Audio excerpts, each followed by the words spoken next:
Muy buenos días a los que no había tenido la oportunidad de saludar esta mañana, mis hermanos. Qué grato poder encontrarnos en el nombre de nuestro Señor Jesús, poder abrir las Escrituras y disponer nuestra mente, nuestro corazón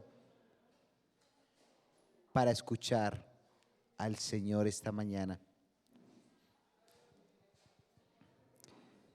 Consultaba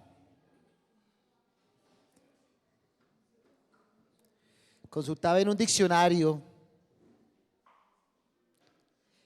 pensando sobre este tema de qué es el bien y qué es el mal. Una pregunta que todo el mundo se hace en al menos un momento de sus vidas. ¿Qué es el bien y qué es el mal?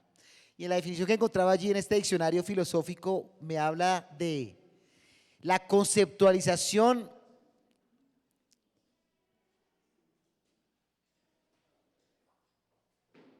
frente a una realidad en donde yo elijo lo que creo con las consecuencias que eso significa. Es una conceptualización que yo hago frente a algo concreto, algo que es movido de acuerdo a unos criterios que social y culturalmente se han dado a través del tiempo. De hecho, eso nos habla la moral, ¿no? Cuando nosotros hablamos de la moral, hablamos de lo que es bueno o lo que es malo. Y en el consenso de las sociedades se dice que la moral pues se construye social y culturalmente. Dentro de las sociedades occidentales, por ejemplo, que han sido tan influenciadas por el cristianismo, nuestra moral es una moral, por supuesto, cristiana, ¿sí? Pero incluso en sociedades que no tienen un contexto cristiano, hay también un consenso y se coinciden frente a muchos elementos, como el no matar, el no robar, el no dañar a nadie. Y es muy curioso que entre esas culturas que no tienen que ver absolutamente nada que ver entre sí, hay ciertos consensos. Matar es matar, robar es robar. Y eso nos hace pensar en que tenemos algo en común. Y eso que tenemos en común es esa herencia genética, podríamos llamarla, de ser criaturas divinas. Porque definitivamente, aunque muchos dicen que la moral es una construcción social, y parte de eso podría ser cierto, como creyentes tenemos la convicción de que siendo parte de una sociedad humana y teniendo claros ciertos criterios frente a lo que es bueno y a lo que es malo, definitivamente eso obedece a que tenemos un origen en Dios, porque fuimos creados por Dios. Es decir, hay un estándar de la moral. Y el estándar de la moral es Dios. Dios es quien determina lo que es bueno y lo que es malo. Que algunas sociedades lo logren replicar, perfecto. Que otros quieran cambiar el concepto de moral y empezar a llamar a lo bueno malo y a lo malo bueno, es consecuencia de ese caos que implica estar lejos de Dios. Es constante en las Escrituras encontrar ejemplos e historias en donde se habla de lo bueno y lo malo. Entendiendo lo bueno y lo malo como qué tan cerca o qué tan lejos se está de los estándares que ha establecido el Señor.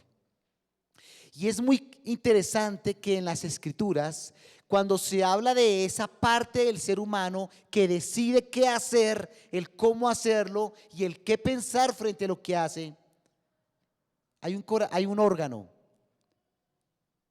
que se relaciona con esa parte profunda del ser humano y es el corazón. Y tanto en la tradición judeocristiana como en la tradición de otros pueblos, incluso los pueblos griegos en la antigüedad, el corazón se asociaba como esa parte del ser humano en el que se regulan las acciones, las convicciones, las emociones más profundas y a quien se le atribuye la alegría, la tristeza, el dolor, el ánimo, el desánimo. No está desconectado completamente del alma. Es allí en el corazón y para el mundo judeocristiano en donde confluyen aquellos aspectos más profundos, apasionados y que llevan a una elección del ser humano. Y vamos a estudiar con la ayuda del Señor el día de hoy la vida de dos hombres como nosotros, dos hombres en donde se puede identificar por sus acciones qué tipo de corazón tenían.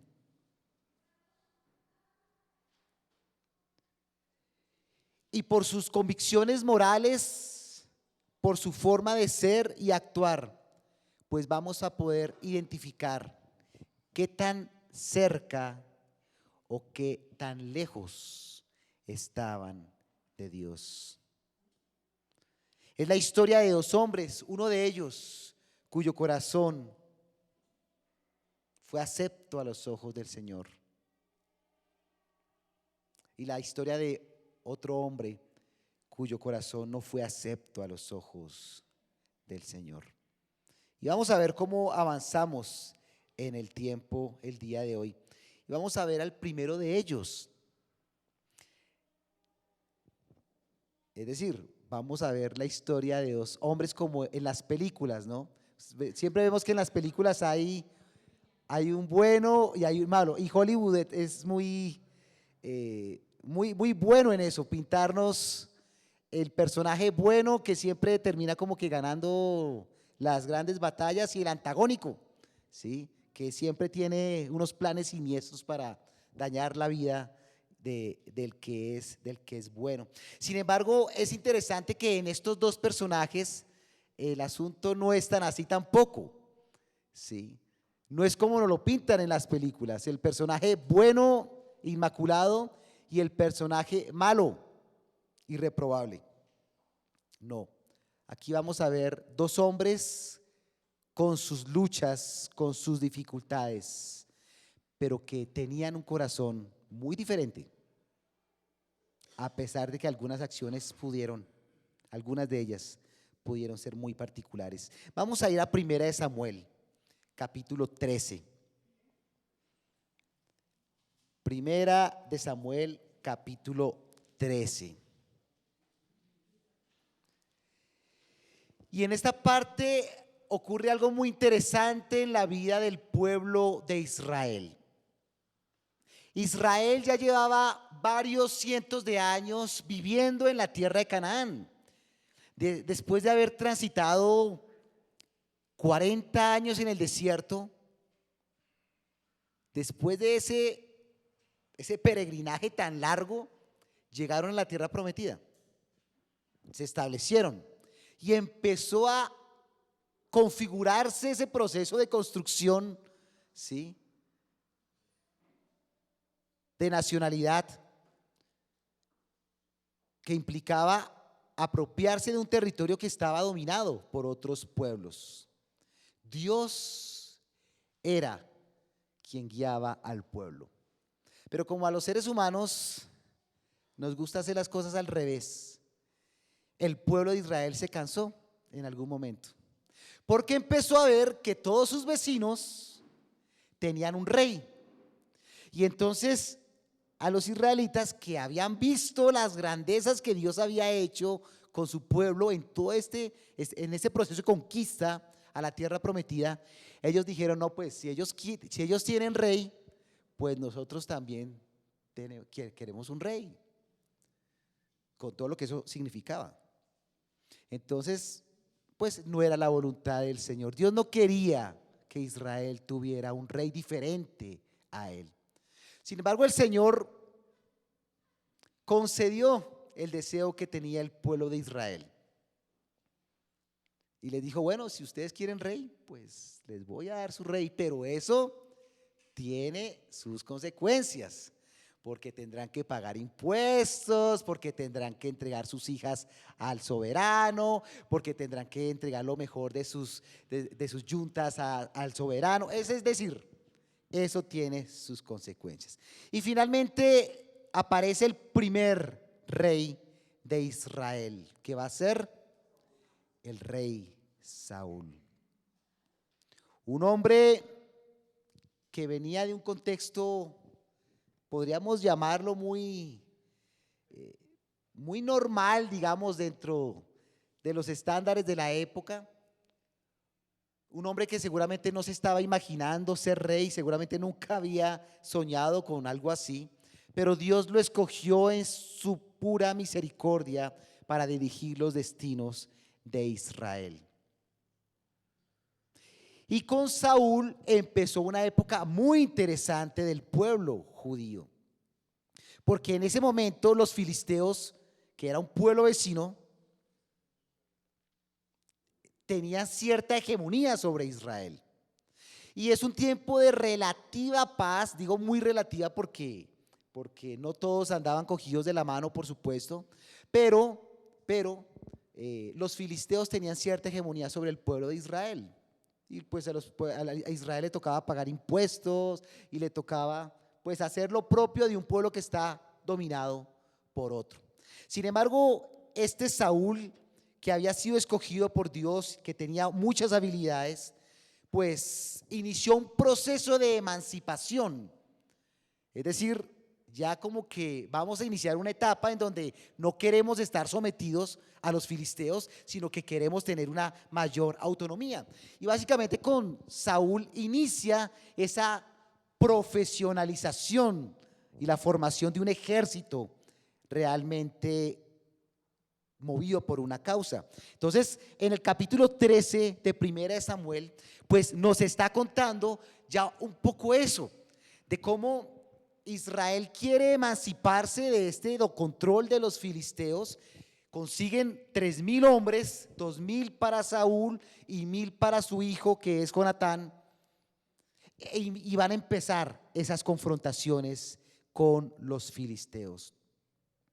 Empieza a tener ventaja el pueblo de Israel sobre los filisteos, pero por supuesto eso genera tensiones, porque la situación va a empezarse en términos políticos y militares a complicarse. No es lo mismo tener un pueblo sometido, dormido, que tener un pueblo que despierta y se rebela. Y Saúl junto con su hijo empiezan a liderar ese proceso. Al principio la cosa iba muy bien, iban ganando. Sin embargo, ocurre a partir del versículo 8 lo siguiente, y es que después de unos días, Saúl estaba esperando al gran profeta Samuel. El profeta Samuel fue el profeta que ungió a Saúl. Y en medio de la espera de que llegara Samuel, pues Saúl está muy ansioso de que pueda llegar Samuel muy pronto, porque pues sí, ya habían tenido cierta ventaja los israelitas sobre los filisteos, pero los filisteos se estaban armando nuevamente y era un pueblo muy guerrero. Y dice el versículo 8: él esperó 7 días conforme al tiempo que Samuel había señalado. Pero Samuel no llegaba a Gilgal y el pueblo se le dispersaba. Aquí ocurre algo muy interesante. Sí. En esa ventaja que tenía Israel sobre los filisteos, pues pasaron 7 días. Y eran 7 días muy importantes, 7 días en los que tenía que dársele la estocada final a los filisteos, porque de lo contrario, los filisteos se iban a rearmar y podían atacar a Israel. Entonces, aunque Israel iba como muy bien en el asunto, pues esos 7 días fueron 7 días de pausa. Por alguna razón, ¿sí? Samuel le había dicho a Saúl: espérame, voy en 7 días, en esos 7 días no hagan absolutamente nada. Pasó el día 1, día 2, día 3 y llegó el día 7 y Samuel el profeta no llegaba. ¿Y por qué estaban esperando a Samuel? Pues porque por lo general lo que hacía el profeta, y en este caso Samuel muy concretamente, es que antes de la guerra, ¿sí?, Samuel tenía un tiempo con ellos. Y como lo hacía cualquier profeta, exhortaba, animaba al pueblo, ofrecía sacrificios, levantaban un altar a Dios y preparaba espiritualmente al pueblo para la guerra. Pero Samuel no llegaba. Saúl ya había visto cómo Dios había librado a Israel en otros momentos. Sin embargo, en este momento, en el versículo 8 y 9, vemos a un Saúl que está ansioso. Y seguramente si nosotros estuviéramos en una situación así, estaríamos igual de ansiosos. Porque pues necesitamos que venga rápido, ¿sí?, este hombre haga sacrificio, ore y nos dé como que el ánimo, el espaldarazo, vaya papito, ahora sí pelee, y arrancamos a la pelea. Pero pasaron los 7 días y nada que llegaba Samuel. ¿Qué hacer en este caso? Saúl muestra impaciencia. ¿Y qué es la impaciencia? ¿Qué es ser impaciente?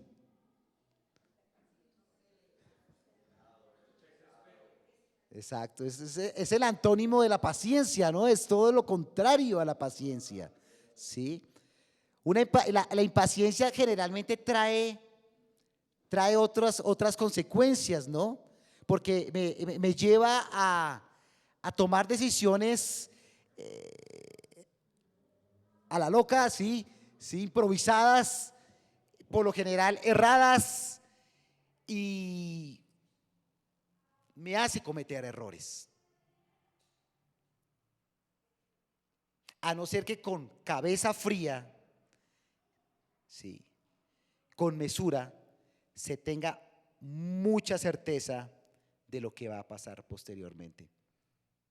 Saúl cae en un escenario de impaciencia.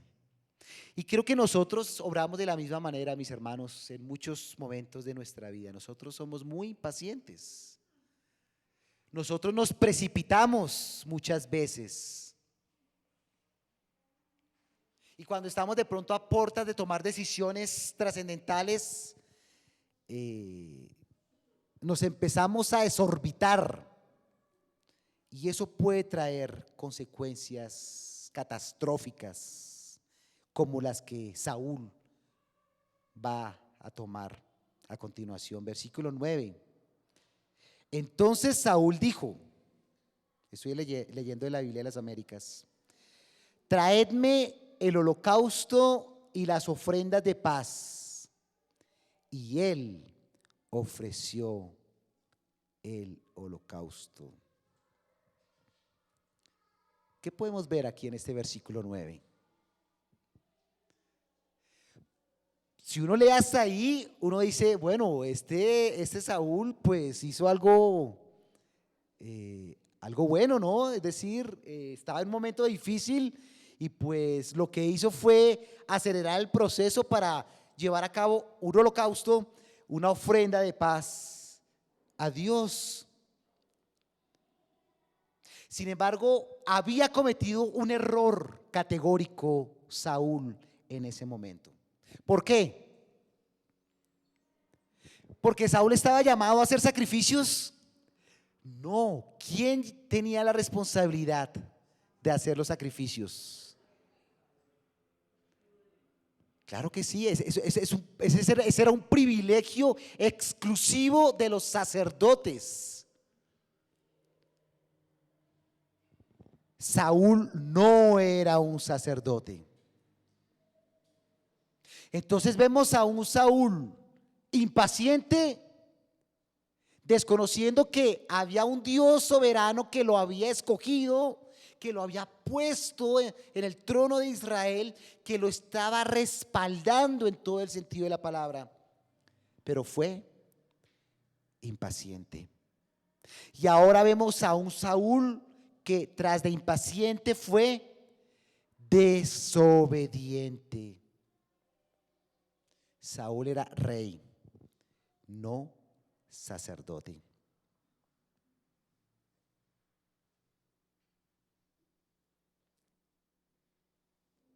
Sigamos. Versículo 11. Pero Samuel dijo, ¿qué has hecho? ¿Qué has hecho? ¿Qué sugiere esa pregunta de Samuel?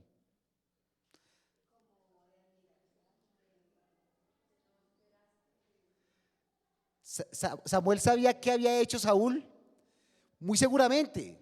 Esos sacrificios lo que levantaban fuego y los olores eran muy fuertes. Entonces, seguramente Samuel sabía perfectamente qué era lo que había hecho Saúl. Esa es una pregunta, esa es una pregunta inductiva, ¿no? Esa pregunta tenía el propósito de llevar a Saúl a decir, oiga, ¿usted qué hizo? A que recapacitara de que había cometido un pecado delante de Dios, por más maquillado que se viera. ¿Qué has hecho?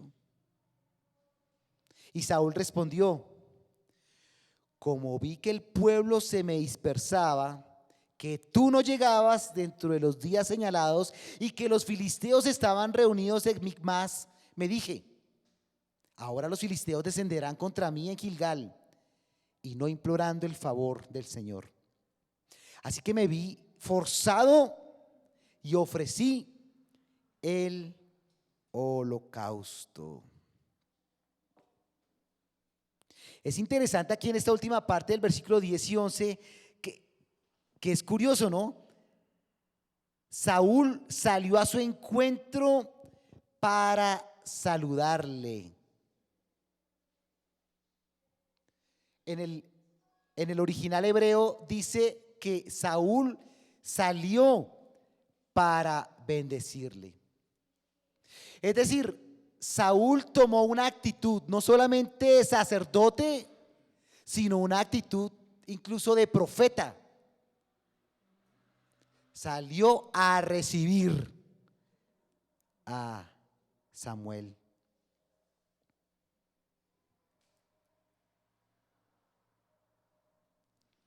Eso nos muestra un poco el corazón arrogante y altivo que tenía Saúl. Él salió como si nada.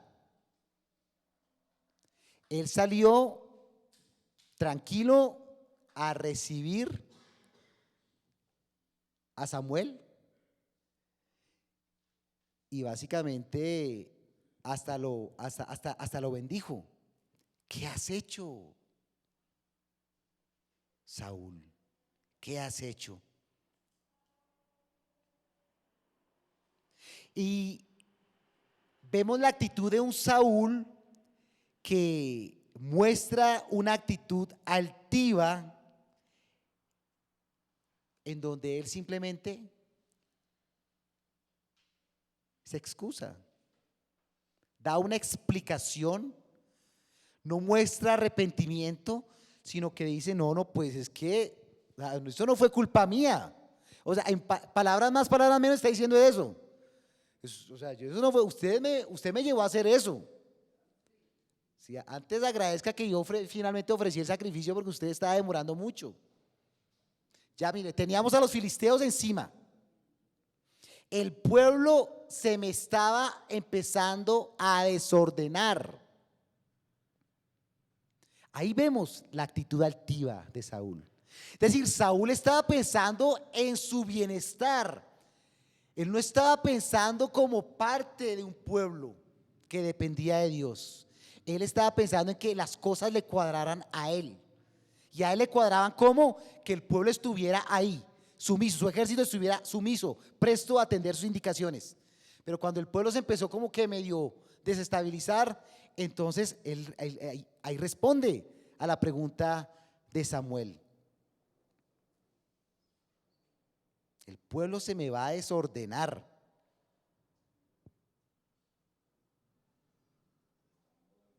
Estaba pensando en él. Él no estaba pensando en Dios.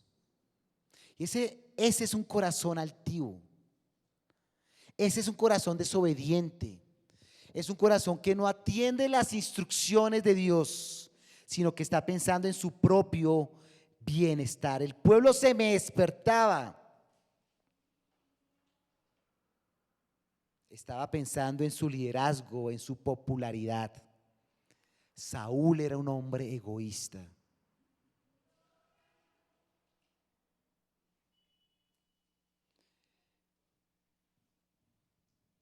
Qué triste pensar en cómo, en la medida en que una persona se empieza a alejar de Dios, las posibilidades de errar empiezan a aumentar. Aquí vemos que Saúl empieza a cometer error tras error. Y como que entre más habla, más mete la pata. Sí, está demostrando que sí, estaba liderando el pueblo de Dios, pero su corazón parecía estar ya lejos de Dios. Había alcanzado un estatus al que Dios lo había llevado al ser rey de Israel. Pero él estaba pensando en él. Impaciencia, desobediencia, egoísmo, es lo que vemos en esta primera parte de la vida de este rey. Y cómo manipula las cosas de Dios para beneficio personal. Eso sí que es grave. Es como al niño que pillan, ¿sí?, cogiendo las galletas que le habían dicho que no las cogiera. Y lo pillan con las galletas y dice, uy, ven, oramos por las galletas que me voy a comer. Sí, algo así estaba haciendo Saúl en ese momento. Estaba desatendiendo las instrucciones de Dios, pero no le importa. Y saben, hermanos, cuando nuestro corazón empieza a alejarse de Dios, hay consecuencias de diferente forma. Dice el versículo 14, pero ahora tu reino no perdurará. El Señor ha buscado para sí un hombre conforme a su corazón. Y de ese hombre vamos a hablar después. Y el Señor le ha designado como príncipe sobre su pueblo, porque tú no guardaste lo que el Señor te ordenó.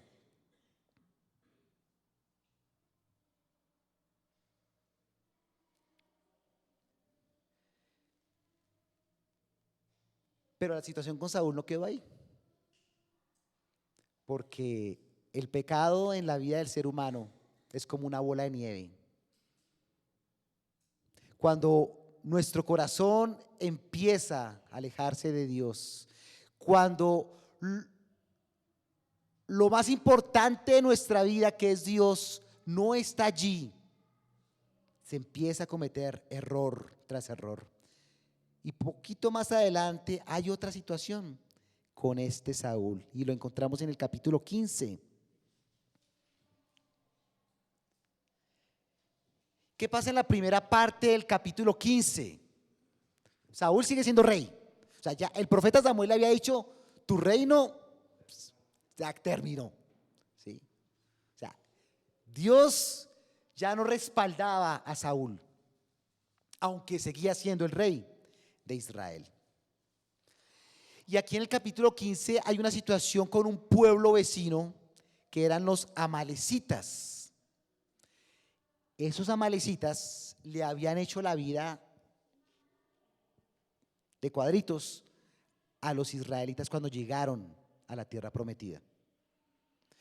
Cuando llegó Josué a la tierra prometida en esta etapa de conquista, los amalecitas fueron de esos pueblos que fueron piedra en el zapato para que Israel se estableciera allí. Y ya habían pasado, ¿sí? Ya habían pasado 400 años largos desde ese momento. Y hay una orden de Dios para Saúl. Era una profecía. Dios había dicho que los amalecitas les iba a llegar su final. ¿Me han escuchado el dicho? A todo marrano le llega su nochebuena, ¿no? Bueno, a los amalecitas les iba a llegar su nochebuena. Habían pasado 100, 200, 300, 400 años y parecía que, bueno, ¿será que a Dios se le olvidaron? ¿A Dios se le pasó por alto? ¿A Dios se le olvidó? ¿Eso Dios no se acuerda? No, no, no. Lo que pasa es que los tiempos de Dios son los tiempos del Señor. Y Dios había dicho que a los amalecitas les iba a llegar su hora. Y aquí había llegado su hora. Y la orden fue, vaya allá y acabe, destruya ese pueblo completamente. No quede nada vivo. Saúl, bueno, no quede nada vivo y no cojan absolutamente nada. Porque era una práctica en la antigüedad, en las guerras, ¿sí? Pues el botín, el famoso botín de guerra, ¿no? El pueblo derrotado, pues cojo el botín, cojo esclavos, animales y me los llevo. Pero la orden aquí era destrucción total. Era un pueblo pagano, un pueblo desobediente. Saúl fue efectivamente, atacó a los amalecitas, pero le perdonó la vida al rey de este pueblo que se llamaba Agag. Y además de eso, se quedaron con el botín de guerra. Entonces, la instrucción no fue tenida en cuenta. Dice el versículo 10 de 1 Samuel 15.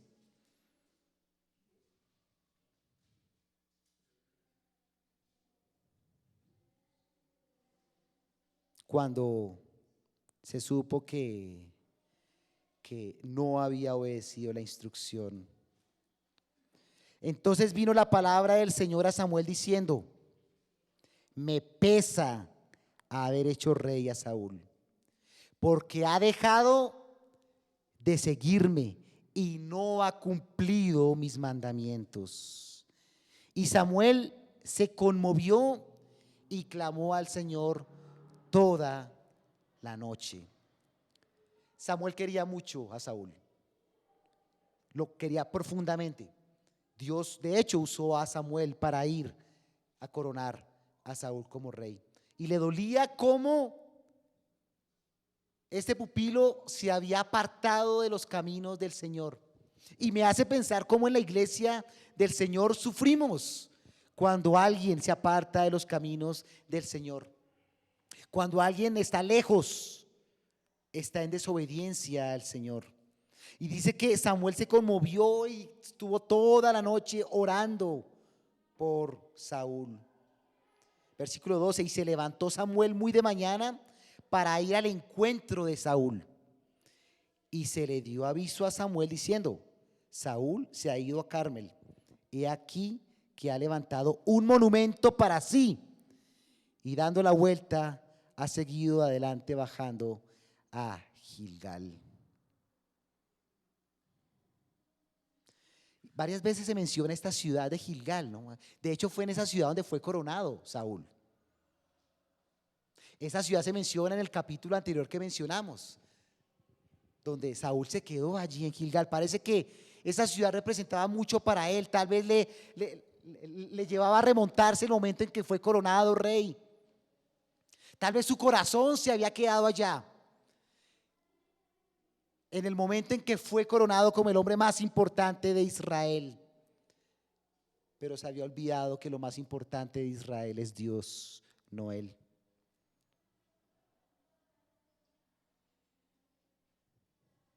Aquí vemos a un Saúl cuyo Dios no era Jehová de los ejércitos. A un Saúl que muestra desobediencia nuevamente,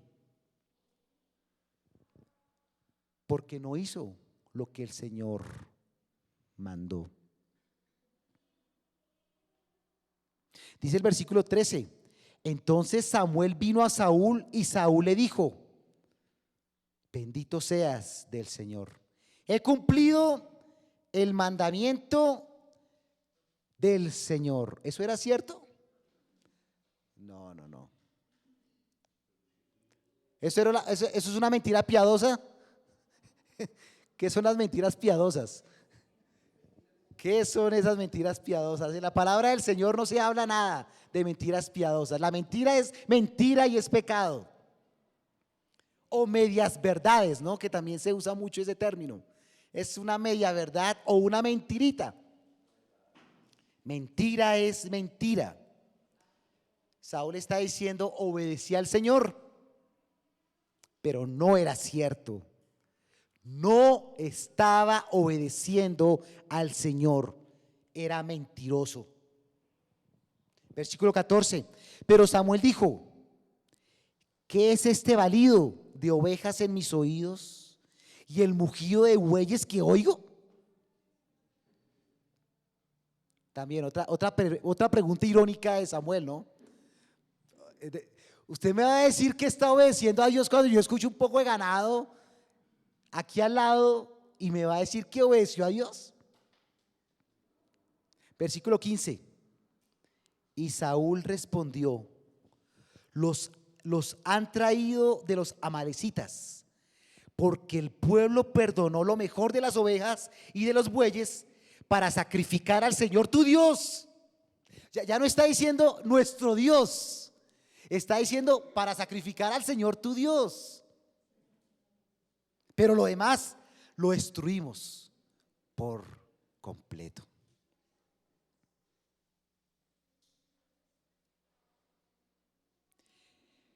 Qué manipulación la que estaba haciendo Saúl, ¿no?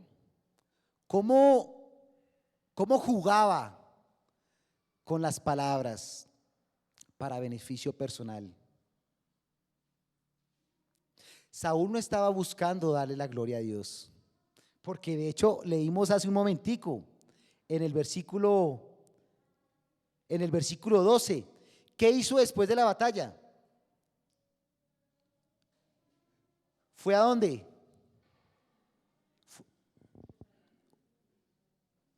¿Ha ido a Carmel a qué?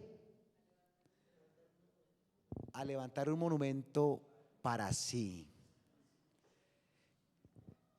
Saúl no estaba pensando en Dios.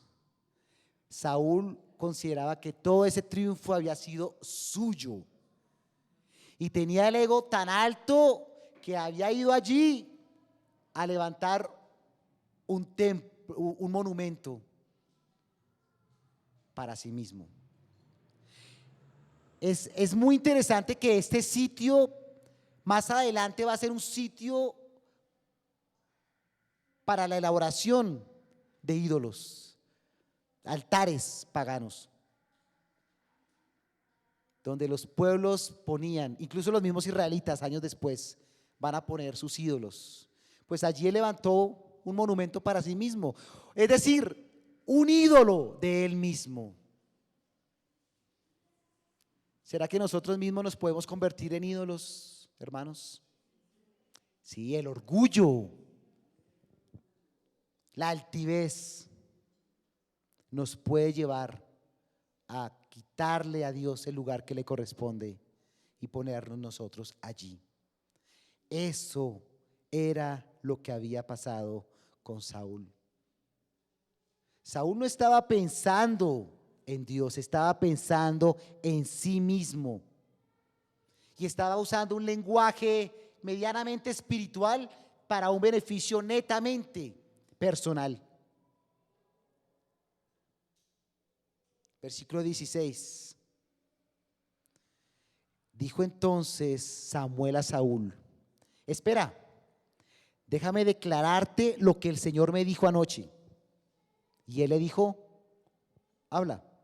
Y Samuel dijo: ¿no es verdad que aunque eras pequeño a tus propios ojos, fuiste nombrado jefe de las tribus de Israel y el Señor te ungió rey sobre Israel? Y el Señor te envió en una misión y dijo: ve y destruye por completo a los pecadores, los amalecitas, y lucha contra ellos hasta que sean exterminados. ¿Por qué pues no obedeciste la voz del Señor, sino que te lanzaste sobre el botín e hiciste lo malo ante los ojos del Señor? Entonces Saúl dijo a Samuel: yo obedecí la voz del Señor y fui en la misión a la cual el Señor me envió. Y he traído a Agag, rey de Amalec, y he destruido por completo a los amalecitas. Mas el pueblo tomó del botín ovejas y bueyes, lo mejor de las cosas dedicadas al anatema, para ofrecer sacrificio al Señor tu Dios en Gilgal. Saúl fue hipócrita. Otro síntoma de un corazón lejos de Dios. Porque no era cierto lo que estaba diciendo. Está responsabilizando al ejército cuando él era el líder del ejército y la orden se le había dado a él. Y ofrecer sacrificio al Señor, ¿por qué? Si supuestamente él se había erigido un monumento a su propia persona. Saúl no mostró arrepentimiento en ningún momento. Quiso maquillar, quiso minimizar el pecado. Y eso es lo que nosotros hacemos muchas veces, hermanos. Nosotros minimizamos el pecado. No llamamos las cosas por su nombre. Y eso es grave. Porque el verdadero arrepentimiento se da ¿en qué momento? Cuando yo manifiesto, vislumbro, visibilizo el pecado. Dios no va a trabajar en el corazón de una persona que se resiste a reconocer su pecado. No va a pasar.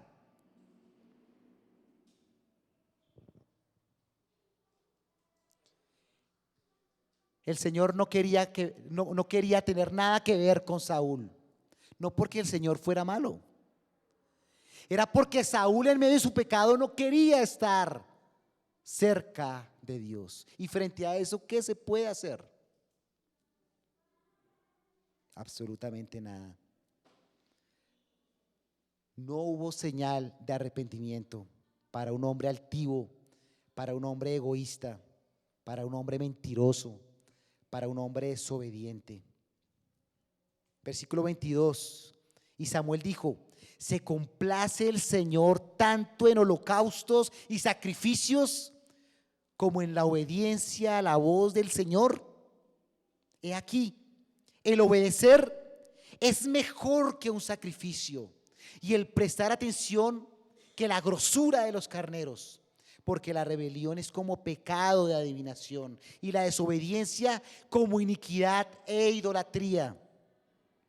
Por cuanto has desechado la palabra del Señor, Él también te ha desechado para que no seas rey. Qué palabras tan fuertes de parte de Dios a Saúl. ¿De qué importan los sacrificios? Saúl estaba hablándole de sacrificios y es que yo voy a ofrecer sacrificio y esas vacas tan chuscas que trajimos pues para sacrificarlas a Dios, pero ¿de qué sirve eso? De nada valen los sacrificios, de nada vale el ritualismo, de nada vale la liturgia cuando el corazón está lejos de Dios. Cuando leía estas palabras me acordaba de Jesús cuestionando a los fariseos, ¿no? Si a alguien le dio duro Jesús, fue a los fariseos, porque eran hipócritas, porque estaban metidos en un legalismo que los hacía ver inmaculados, solemnes, perfectos, pero eran sepulcros blanqueados, llenos de odio y de hipocresía. Jesús se sentaba con pecadores, con recaudadores de impuestos, con prostitutas, pero nunca habló tan fuerte como lo hizo con los fariseos. Me hacía pensar en el legalismo, ¿no? ¿Qué daño hace el legalismo en una iglesia?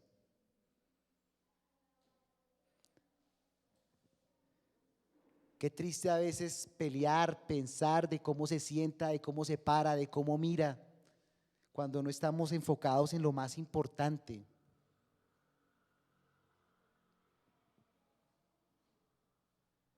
Ahora que hablaban de congregacional, recuerdo hace algunos años la postura que yo tenía, por ejemplo, ¿sí?, frente a quienes se paraban al frente a tocar en una congregacional. Y debo confesarlo, hermanos, yo era de los que me salía en la época de congregacional cuando veía el coro allá, porque crecí en un contexto muy conservador, donde ver un coro, ver una guitarra, ver una batería, para mí eso era bochornoso y era repudiable. Y yo me sentía más santo que el resto, saliéndome y esperando que terminaran de cantar para entrarme ahí y sentarme. Me creía más santo y más bueno que ellos, cuando mi corazón era cargado de odio. Y a veces somos nosotros así, ¿no? Nos creemos mejor que el otro, porque es que yo hago esto así y usted lo hace de esa manera, pero mi manera es mejor que la suya. Y caemos en unas formas que no tienen ningún sentido si lo realmente importante no está allí presente. Saúl seguía pensando en cuántos corderos iba a sacrificar, pero no estaba pensando en lo que Dios había instruido, que era el resultado de un corazón entregado a Él.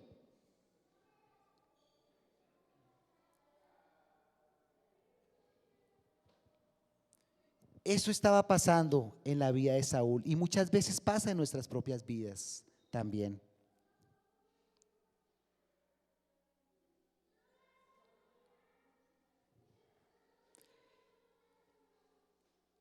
Hermanos, por cuestión de tiempo, podemos solo terminar hoy con la vida de este primer sujeto. Nos falta la vida del segundo sujeto, pero no lo vamos a hacer hoy por temas de tiempo. Lo dejaremos para una próxima emisión. Pero sí quisiera concluir algunas cosas, primero que todo. Dios había mostrado misericordia con un hombre que no la merecía. Y eso ha hecho el Señor con nosotros. Ha mostrado su misericordia y nos ha puesto en un lugar que no merecemos. Saúl fue un hombre que por algún tiempo simpatizó con las cosas de Dios. De hecho, uno lo ve en los primeros capítulos de 1 Samuel y vemos que era un hombre que parecía tener un corazón sincero delante de Dios.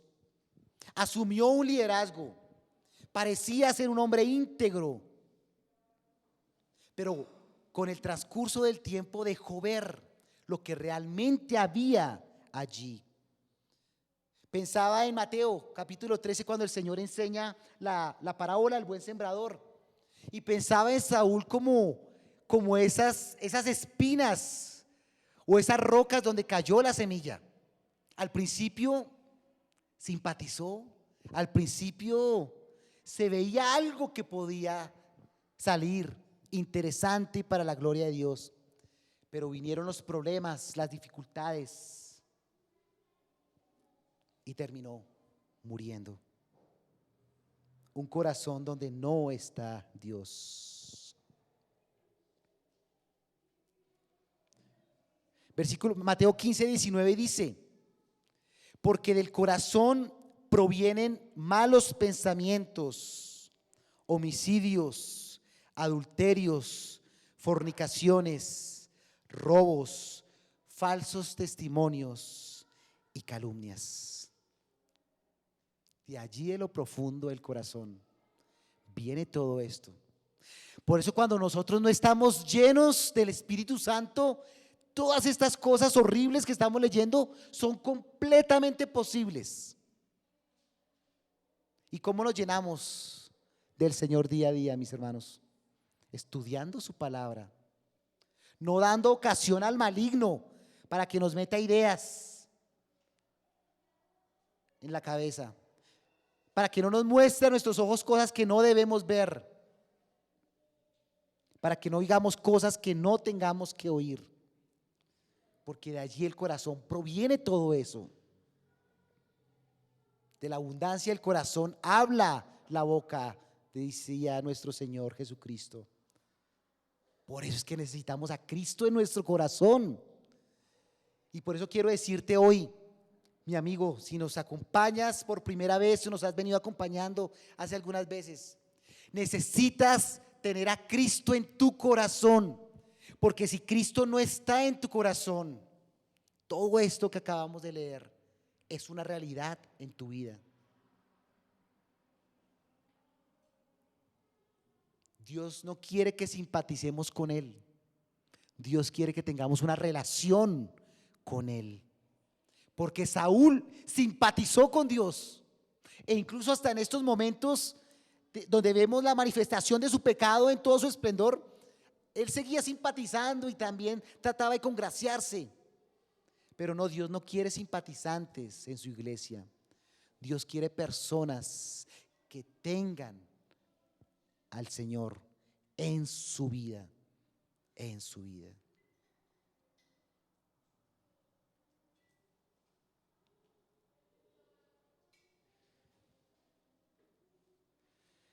Vamos a terminar orando, mis hermanos. Y en un próximo estudio empezaremos a mirar la vida de este otro varón que fue David. Sí, y espero compartirles esta semana algunos pasajes para que los vayamos estudiando y cuando nos volvamos a encontrar, sí, aquí desde el púlpito, poder estudiar ahora la vida de David y poder ver qué diferencias había en David con respecto a Saúl. No porque fuera David, no porque fuera Saúl, sino por lo que Dios fue capaz de hacer en la vida de uno, por su disposición y entrega al Señor. Oremos. Te agradecemos, Señor, por darnos la oportunidad de abrir las Escrituras y poder vernos reflejados en muchas de las cosas que hizo Saúl, que son reprobables a la luz de tu palabra completamente, Señor. Y que nosotros mismos, aquí sentados, cómodos, las reprobamos con contundencia. Pero humildemente te pedimos que nos perdones, Señor, porque mucho de lo que fue Saúl somos nosotros, con nuestros actos, con las decisiones que tomamos día a día, Señor. Te pedimos perdón porque hemos sido mentirosos, porque hemos sido desobedientes, porque hemos sido orgullosos,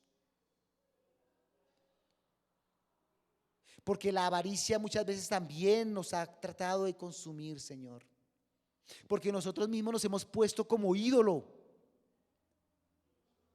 y te hemos reemplazado a ti en muchos apartes de nuestras vidas. Queremos implorarte, Señor, queremos clamarte que esto que nos has enseñado a la luz de la vida de Saúl se convierte en un ejemplo, Señor, para nosotros, no buscar reproducir estas cosas, sino cortarlas radicalmente en nuestras vidas. Pero entendemos que esto no es algo que nosotros por voluntad propia lo podamos gestionar. Necesitamos ser llenos de Cristo en nuestros corazones. Que tu Espíritu Santo haga su obra en medio de nosotros, como estudiábamos hace 8 días, Señor. Que tú seas vivificado en medio de nosotros. Que no seamos más nosotros, sino que sea Cristo en nosotros. Porque solo de esta manera, Señor, podremos experimentar vidas plenas, en donde a pesar de nosotros podamos ver a un Dios precioso y soberano como tú obrar, Señor. Queremos clamarte por esta congregación. Queremos pedirte, Dios, para que no tengamos un corazón como el de Saúl. Pedimos tu ayuda y tu dirección. En el nombre de nuestro Señor y Salvador Jesucristo. Amén.